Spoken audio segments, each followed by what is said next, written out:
I believe the biggest challenge as a caregiver was trying to make sure that the very best was being done that was possible in the given situation as we progress through. And that trying to keep things as happy and comfortable for my husband. I think one of the things that has always thrown me is that I was never ready when changes came. I always thought things would be status quo. I never thought he would progress and become worse and have to go from a cane to a walker to a wheelchair. And I think that was the hardest for me as a caregiver. I think the biggest challenge for me is the dementia and that sleeping disorder. He can ask me the same question 15 times.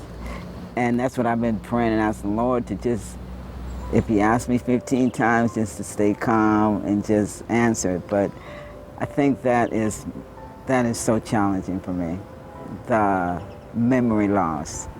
For me, it's been changing to really becoming full-time.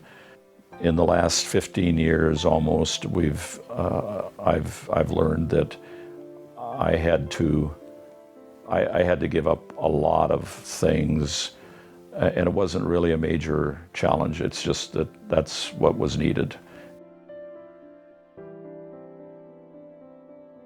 I think the biggest reward is that we somehow manage to come together and work through these situations.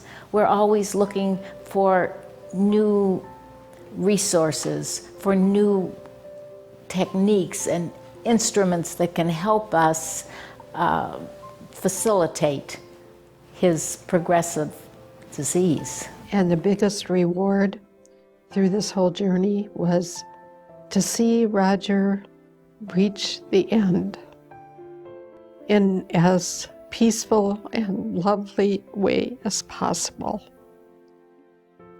My biggest reward that I was able to find all the resources that I do have. My husband did everything. You know, and he knew how to do everything. And then all of a sudden when everything just dropped out, I had to do everything. Everything. This winter, I had to use the snowblower and we had a lot of snow this winter. And I had to be out there doing that. And before, I would just take care of the house and he would take care outside. Now, I gotta do everything. So to have those different resources in place, and that's rewarding for me to know that I could do that. Biggest reward as a caregiver? It's a little hard to choose, but probably the biggest one would be to be able to return a little bit of what my wife LAVON has given to me and to our children and our grandchildren and communities that we've lived in over so many years, be able to return a little bit of that.